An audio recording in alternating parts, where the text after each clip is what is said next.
Ladies and gentlemen, my name is Jim Moran, and today we're going to try to figure out what in the world is Trine 4. It is the fourth installment in the game series, and if you're not familiar with the Trine games, basically they're all 2D platformers, puzzle platformers, minus Trine 3, which tried to steer away from the what we knew and loved about the Trine games. And it introduced some 3D elements which didn't really work out very well, and a lot of people complained about it. So they, thankfully, you may be happy to know if you haven't tried this game out yet, they scrapped the whole thing for Trine 4. If Trine 3 left a sour taste in your mouth and decided to skip this because of Trine 3, you will be happy to know that this is back on the basics. This is strictly only going to be 2D. You're not going to have to worry about any 3D stuff. Everything is completely two-dimensional. The XP system is back. The different shapes that can be conjured by the wizard are back. Everything is back, basically. So you're going to love this. First things first, we are going to look at the options menu. We have different sliders here for the volume, which is nice. We have control options that can help you make the game a little bit easier, like aim assist, bow firing method, and all that stuff. Pretty nice. We can map all the keys for everyone individually, as well as the general stuff here, which is awesome. And last but not least, we have the interface that you can change a few things around, the text size and all that stuff, which is pretty cool. You can actually show who's speaking with an icon here, which is pretty nice. And the visuals, nothing crazy here. We have texture resolution, we have perfect ultra-wide support, I would say. Bravo here. You have some anti-aliasing that will absolutely demolish your computer, so if you want to play at 15 frames per second, you can go to extremely high. I have it in medium because it's the only setting that can maintain the 120 FPS for me. VSync for me doesn't matter because I do have G-Sync and maximize window as always. So that's the basics of the game, and you're going to be switching between three characters. You have the wizard, you have the thief, archer, and you have the knight, and they all contribute differently on the campaign. So that's going to be discovered throughout the game, but why don't we jump into a little bit of crazy stuff happening with the graphics here. So we are going to skip that for now. We're going to go to Act 2, and we're going to play the Hedge Maze. I've actually not unlocked everything here, which defeats me. Okay, so I haven't found the treasure here, and there's no treasure there. And then let's see, I found the treasure here. These icons here, they indicate whether or not you found the secrets. There's a letter, there is a knickknack, and there's treasures. The treasures need to be found in order to be able to just find more lore on the story, but the knickknacks are the most important stuff. This is what's going to unlock the additional stuff in the hub area that you saw earlier. There's tons of videos on that. I'm not going to waste too much time on this.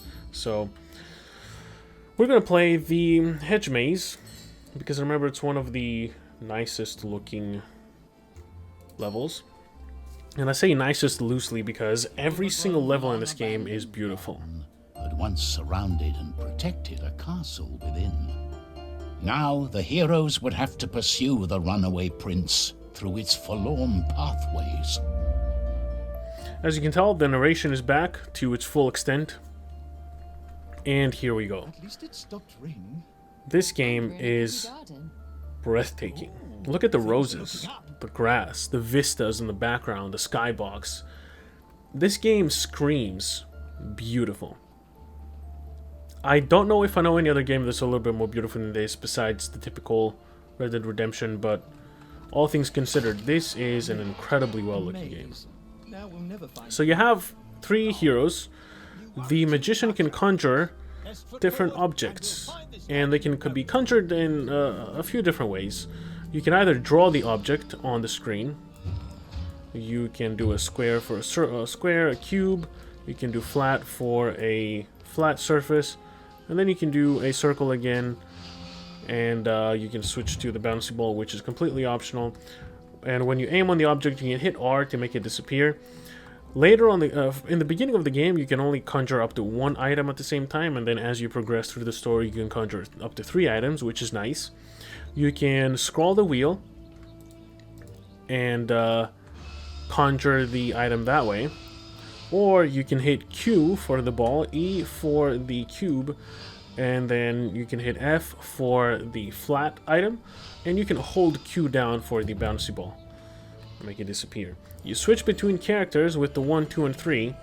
I do, however, want to stress that as you're kind of fiddling through the levels, conjuring the item that you want and moving and switching characters and all that stuff, that gets a little bit hectic. There's been some times where I actually wanted to have the wizard create a cube, and I created this guy, and then it all went to shit because I lost my shit. So it does take some getting used to. But I will, however, say, if you start playing the game with a mouse and keyboard, stick to the mouse and keyboard.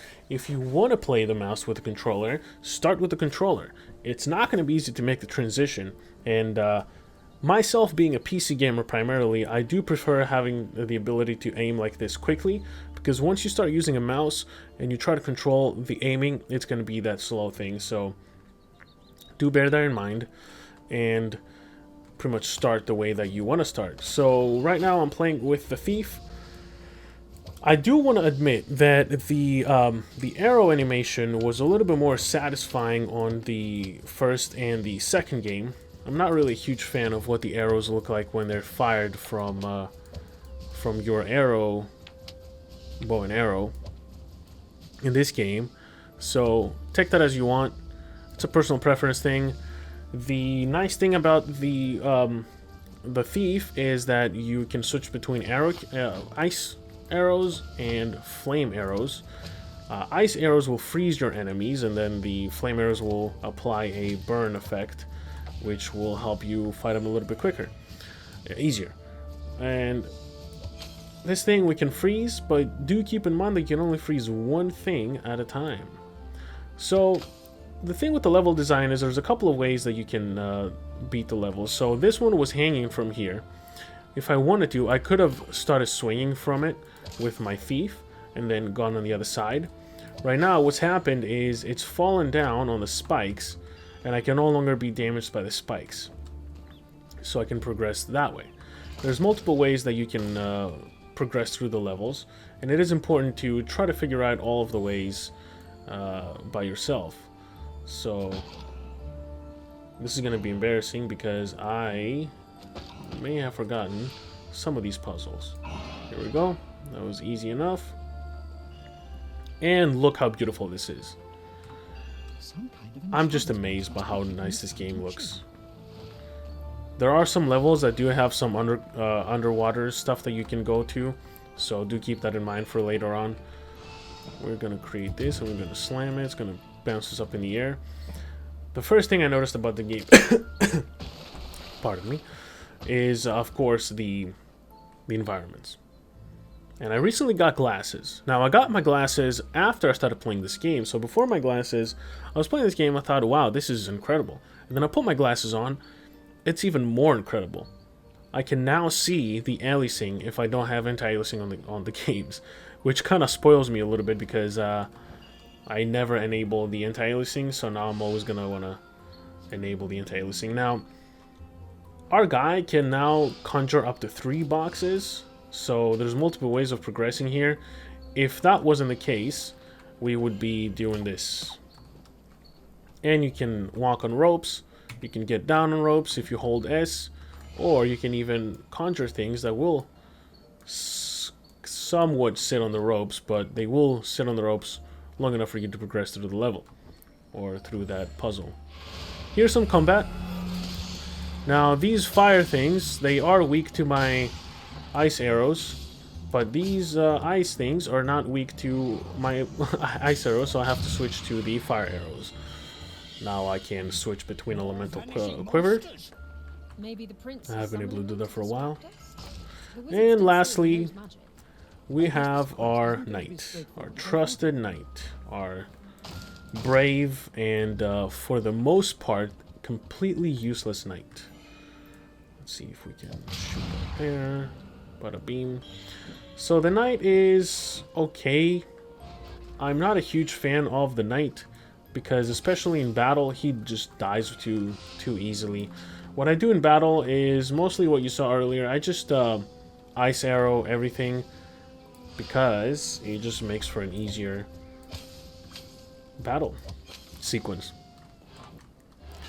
You do have the ability to freeze things in order to stop them from breaking or moving and whatnot. Again, you can only freeze one thing at a time, so do not forget that. But the main thing, I believe, one of the main things at least, is the return of the different shaped objects that you can create as the wizard. I'm gonna freeze that. We're gonna have to freeze that too. I'm gonna have to freeze that. Awesome. That's how we do it here. Again, I cannot get over how beautiful this game is. I already got those, so I'm not gonna worry about it too much. And here's some more combat here. As you can see, I just freeze them. They die a little bit easier than they usually do here, so keep that in mind. And these are a one-shot enemy. You can go on easy mode and kind of reduce the amount of enemies that you're going to be witnessing, and it will also stop elite enemies from appearing. Those enemies will be a little bit tougher to kill, but primarily they're going to be giving... Oh shit, I have the wrong arrow. Here we go. The elite enemies will boost other enemies that are around them, so they do make things a little bit more difficult for you, but look at this. Look my at fine new this. wardrobe. In fact, I thought you'd noticed the new coat before the box. Well, I guess it's an improvement from running around in sandals without any trousers. There were trousers, just very short ones. I remember. It's what all the wizards wore back in the day.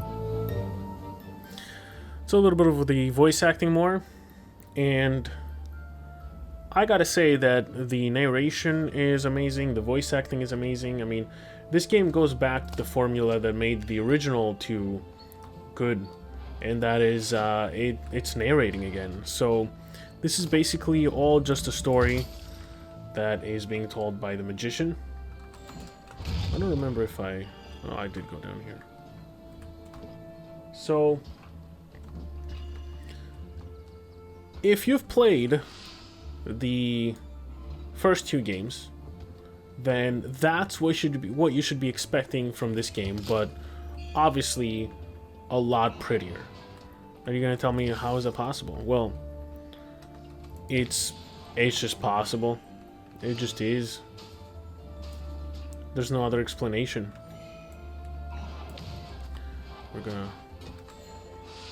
just create another object and put it there because we can. Of course. So if this was the third game, this would probably be an area that you can walk on and do some stuff. Thankfully, it's not. Thankfully, it isn't. We're gonna create that. We're gonna go there. Kind of cheating right now because I can create more than one object. And we're gonna go down here. This guy can slam down, and he can upgrade the slam down to the point that it actually freezes enemies, if you so much prefer. So we're gonna ditch that. We're gonna switch to the ice arrows, and we're gonna go down here. Ultimately, another thing I could have probably done is, since I can conjure more than one box now, is I could have done that and just walk across. And that's the thing about the puzzles in this game. There's multiple ways of solving something. You don't have to do it only once and you're set. There's multiple ways that you can jank things up that you're not really supposed to and solve the puzzle that way. If they're worried about that. And what does this talisman do? It's to separate dream and reality, but it's too weak, as you must have noticed. So that's the prince. You are tasked by the magicians committee or whatever to bring him back. He's having a little bit of a problem because this is probably going to be a fight here. Oh, no fight. Okay. He's having a few issues because he is not able to control his nightmares. Ooh, look at that. I hadn't gotten that before, so discover something new every day. Break this. There we go. Oh, there's going to be a battle here. Yep. Here's some battle from the night. You can bounce things back. And the nice thing about the enemy stuff is they will hurt themselves. So those balls that this guy's conjuring, they will hurt the dogs if I bounce them back. Not any other means. And they will hurt himself as well, but it's just easier to just fire ice arrows on him and make him just freeze. So now that I've played both combats, I've played the easy mode and I've played the hard mode, I will honestly say that just go ahead and put it on easy mode. You're not really missing anything out. Oh crap. I've already been in there, I don't care. And that's another thing, when you die, you no longer have to switch to another character and go back and resurrect the spirit of the fallen character. You can just wait a little bit or switch to someone else, but if you don't switch to someone else, you don't have to worry about it because your character will just resurrect. Bam. I wonder if there was something back down here. Nope, nothing there. Okay. This dash ability that the magician gets is really nice, but sometimes it causes more problems than it solves them. There we go. We're just gonna cut that. Yeah, I got him out. There's no point in getting him back. Oh. So it would be wise to freeze that and kind of walk underneath. No problem. Again, I don't know if they wanted to make this 3D, but this area right here, it almost seems like you should be able to go to it. But you can't. It's impossible. And I do believe that it was... oh, here we go. Freeze them up. And I died. So now I have to switch. You do have to, however, go and resurrect your guy if they die in battle. So do keep that in mind. And it's not a huge deal, honestly. I mean... I have to tie that. And then I have to switch to the fire, undo the ice. And we're gonna switch to this dude. Bounce that down. Do the lever. And we are a go. Gotta cut that. You cannot move objects if you're on them, so don't expect too much of that happening. Or any of it at all, actually. I'm gonna shut up for a second so you can listen to the background music.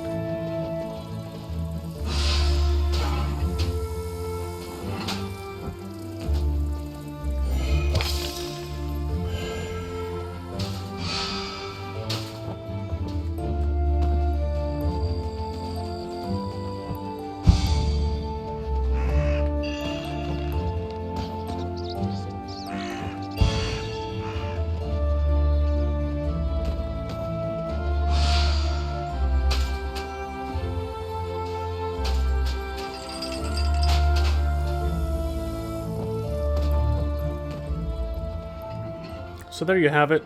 That's the background music. It is brilliant. Absolutely brilliant. The only complaint I have about the background music is that it's just not long enough. Do you really want us dead? No, I don't. The nightmares just appear on their own. I can't control them. Rats, we lost him. That's going to be a problem later on. So... The music is magnificent. It's one of the best soundtracks I've heard in a video game. The only problem I have is sometimes it's a little bit too short. You're going to be spending a lot of time on a level, and you will be listening to the same thing over and over again. It will repeat. So you may just notice that, but as far as the game overall, you can tell that this just simply goes back to its roots. It goes back to what made Trine great in the first place. And I do absolutely appreciate that. So I do commend the developers for actually listening to the feedback and kind of going backtracking on the whole if it ain't broke, don't fix it, basically. That's the case that we're seeing here. It's a simple economics of we have something great. Here's another part that seems like you should be able to go to. It kind of makes me wonder whether or not the developers simply changed their minds on whether or not they would make this 3D as well. So it's pretty weird, I have to admit. Multiple ways to beat this again. So what I can do here is make this, move this here, and just tie these together and go. If they're Celius's bad dreams we're fighting, it's a good thing he's only afraid of wolves and spiders. Too true. Imagine if he'd had a phobia for dragons, then getting through this garden would be a real nightmare. It could be worse, though. Empty pie tins, mouldy potatoes. Let's stop talking about this. If this prince can summon fearsome nightmares, then we really shouldn't be adding any arrows into his quiver. Maybe we'll be lucky and there'll be no other monsters to contend with. Amadeus's hopeful optimism was, of course, amusingly misplaced. There's a secret up here. Here we go. I already did this, but for example, when you're going through this level, you're not going to be able to conjure 3 of these. You can only conjure 1 by this time, so what you're going to be having to do is you push this in, you switch to the ice arrows, you put that down like that, and then you switch back to your mage and you put this there, and I believe for the last one you just kind of go and press it that way. So keep that in mind. It's a little bit more simplistic now because I have progressed through the game enough in order to have unlocked all of the abilities and makes it a little bit easier. But this actually is a more real representation of what the battles look like for me for the most part. I just kind of freeze them in place and I pretty much progress through the level. I don't really care enough for the battles. If I could go back and change one thing, that would be to make the battles easy. So I wouldn't have to worry about all these enemies just being a waste of time, really, if nothing else. So, again, this, I do want to stress out that this is pretty much the only 2D platformer I've enjoyed. It's the first one that I've actually enjoyed. I've played a few good platformers. Blasphemous was a good one. I deleted it. Forgone was a decent one. Still has a lot of quirks. I hope they flesh them out before the actual release. I deleted it. This is a well put together platformer. The ultra-wide works sublimely. I have no issues with the ultra-wide. There's barely, if any, stretching. I don't see any stretching on the screen. And with a game like this, an ultra-wide monitor does get to use. It absolutely is functional. You can see more things. It's just better. It's flat out better. So I do think that this is very well put together. I think that the fact that they went back to the original roots, this whole game is just a narration. It's just a story being told, and there's no world hub where you pick levels. There's no needing to collect shit in order to unlock the next level.